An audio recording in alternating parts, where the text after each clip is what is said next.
Alright guys, so I'm going to be trying something a little different on this channel.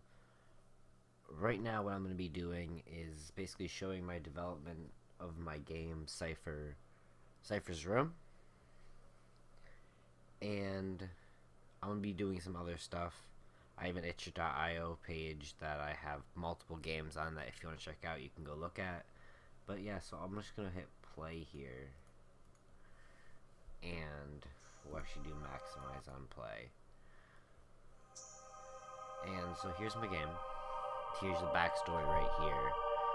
If you want to read that, you can. And so just pause the video. And so there's going to be 6 levels. Right now I only have 1 and I'm not actually finished with it yet. But it is started. So we'll just hit. Also the options don't actually work yet. There are some credits here. Click in. So yeah, we'll hit play on this one. So see, we start in here, and the lighting is glitchy inside the engine, outside the engine. When you actually download it, the lighting will be better. The link to actually download it and play it will be in the description. But yeah, so this is the actual scene. There's hints all over the room. There's an iPad here. It's not actually an iPad, just a little tablet. I'm not gonna show you how to get into it.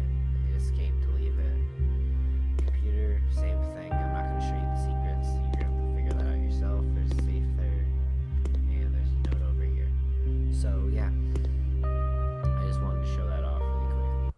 That's all I have so far as the first scene. I do want to make more scenes. The problem is I'm not an artist, so finding free assets to use is kind of difficult, and also programming alone is also difficult. So any donations could help me find someone else to help a little bit and get the game out there. itch.io lets you do donations when you download, so that's the only place you can download it right now. So go check it out. Even if you just want to download it and play it, that helps too. That gets my game up there on the list. So yeah, thanks for watching.